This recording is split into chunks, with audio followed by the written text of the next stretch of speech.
Salut, c'est Nicolas. Aujourd'hui, on va voir comment résoudre une équation de produit nul. On va commencer par définir c'est quoi une équation produit sur un exemple.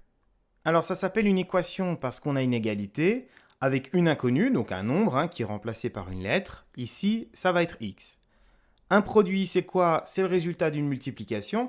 Bah oui, parce qu'en fait, ici, comme tu as du calcul littéral, le symbole multiplié il a été enlevé, mais il y a bien une multiplication entre ces deux quantités, x-3 et 2x plus 5. Donc c'est un produit. Et puis nul, tout simplement nul en maths, ça veut dire qu'en fait, c'est égal à 0. Donc c'est une multiplication qui est égale à 0. Avant d'aller plus loin, il faut que je t'explique quelque chose. Si je te dis que deux nombres, lorsque je les multiplie, ça donne 0. Bien, normalement, tu dois vite te rendre compte que la seule manière d'y arriver, c'est d'obtenir 0 sur l'un des deux nombres. Ça veut dire que soit A est égal à 0, ou alors B est égal à 0. Et on va utiliser ça pour résoudre l'équation produit que je t'ai donnée juste avant. Dans mon exemple, j'ai donc mes deux parenthèses qui sont multipliées, qui sont égales à 0. Et on a vu juste avant que si on veut que ça donne 0, il faut que soit la première parenthèse soit égale à 0, soit la deuxième soit égale à 0.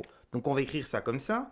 Donc soit x moins 3 est égal à 0, c'est la parenthèse de gauche, ou alors 2x plus 5 est égal à 0. Ça me donne finalement deux équations qui vont me donner deux valeurs de x qui vont faire en sorte que mon équation est égale à 0. Pour la partie de gauche, donc x moins 3 égale 0, si j'ajoute 3 sur les deux membres de mon équation, ça va me donner que x doit être égal à 3. Ou alors, si j'ai la deuxième partie de mon équation, 2x plus 5 égale 0, donc j'enlève 5 sur les deux membres, à gauche et à droite, ce qui me donne 2x qui est égal à moins 5. Ici, je cherche un seul x, donc je vais diviser par 2. Je divise par 2. Et ça va me donner x qui est égal à moins 5 demi. Moins 5 demi, je sais que ça fait moins 2,5, puisque 5 divisé par 2, ça fait 2,5. Donc finalement, je me retrouve avec une première solution ici, x égale 3. Une deuxième solution ici, x égale moins 2,5. Essayons de faire la vérification pour comprendre comment et pourquoi ça fonctionne. Donc on a dit que la première solution qu'on a trouvée, c'est x égale 3. Donc je vais remplacer x par 3 dans mon équation. Donc la première parenthèse, ça va donner 3 moins 3 multiplié par 2 fois 3 plus 5. Si je fais mon calcul, ici je trouve 0 multiplié par... Au final, je vais le calculer, mais ça va donner 11.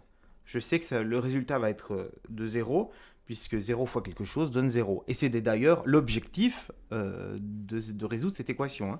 Donc, de l'autre côté, si je prends ma deuxième solution qui est moins 2,5, bien, cette fois, ça va donner moins 2,5 moins 3 pour la première parenthèse, multiplié par 2 fois moins 2,5, je mets une parenthèse, plus 5. Et bien là, tu te rends compte qu'ici, ça va faire moins 5,5. Et puis là, ça va faire moins 5 plus 5, 0. Et ça donne 0. Donc finalement, la première solution va venir annuler la première parenthèse. Et la deuxième solution va venir annuler la deuxième parenthèse. Et donc dans les deux cas, le produit est égal à 0. Au brevet, ça va se présenter très souvent sous cette configuration-là. C'est-à-dire qu'on va te donner la fonction f qui est égale à 2x carré moins x moins 15. Et on va te demander dans la question A, là je ne l'ai pas mis, mais par exemple de calculer l'image de 2. Et tu vas remplacer x par 2. Puis dans un second temps, on va te demander de montrer que la fonction, en fait, elle s'écrit différemment. Donc la même fonction s'écrit sous forme, on appelle ça factorisée. On vérifie ça très rapidement. Donc ici j'ai x moins 3 multiplié par 2x plus 5. Donc la double distributivité me dit que je vais faire x fois 2x, 2x au carré. X fois 5, ça fait 5x. Moins 3 fois 2x, moins 6x. Et moins 3 fois 5, moins 15.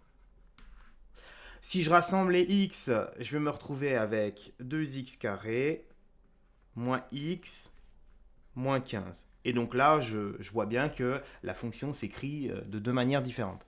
Alors pourquoi on fait ça? Tout simplement, c'est pour préparer une dernière question qui est de trouver des antécédents de 0 par la fonction f. Et là, finalement, ça revient à dire, la fonction f que j'ai écrit ici, sous cette forme-là, eh bien, en troisième, je ne peux pas résoudre ça égale 0, puisque je n'ai pas appris. C'est ce qu'on appelle une équation du second degré, puisqu'il y a du x carré. Par contre, aucun problème. Ici, sous cette forme-là, sous la forme d'une multiplication, je sais le faire, puisque c'est une équation produit. On vient de résoudre et on a trouvé les solutions. Donc, les antécédents de 0 par la fonction f, c'est le 3 qu'on avait mis ici pour annuler la première parenthèse, et le moins 2,5 qu'on avait pris pour annuler la deuxième parenthèse. Et on se retrouve avec deux solutions. Afin de voir si tu as compris, je te propose donc deux équations de produits que je vais te laisser le temps de résoudre et puis que je vais corriger juste après. Donc la première, c'est 7 moins 2x, on dit facteur de ou multiplié par x plus 9, qui doit être égal à 0. Et la deuxième, c'est 2x multiplié par 3x moins 8, ou 2x facteur de 3x moins 8, égale 0. Je te laisse mettre la vidéo en pause et je fais la correction juste après. J'ai écrit ma première équation, donc ici j'ai un produit qui est égal à 0, donc ça veut dire que soit 7 moins 2x égale 0, ou x plus 9 égale 0. Je commence par résoudre la partie de gauche.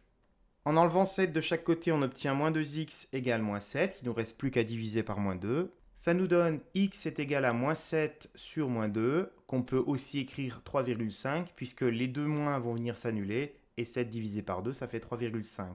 Maintenant, il faut faire la partie de droite. Donc on va commencer par enlever le 9 et on trouve que x est égal à moins 9. Donc les deux solutions de mon équation sont x égale moins 9 et x égale 3,5. Faisons tout de suite la deuxième équation. De la même manière, ça veut dire que 2x est égal à 0 ou 3x moins 8 est égal à 0. Pour le premier facteur, ça va très vite, puisque 2x égale 0, ça veut dire que x doit être égal à 0, puisque si on divise par 2, 0 divisé par 2, ça fait 0. Pour la deuxième partie, il va falloir commencer par ajouter 8. Et enfin, diviser par 3. Ce qui me donne x égale à 8 tiers. Ici, je ne vais pas mettre de valeur décimale puisqu'elle n'existe pas. Ici, 8 divisé par 3, ça me donne une division infinie. Et donc, les deux solutions de mon équation seront x égale 0 et x égale 8 tiers.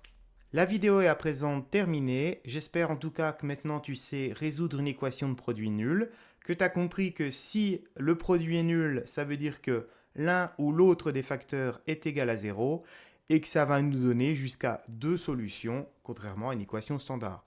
Je te dis à plus dans une prochaine vidéo.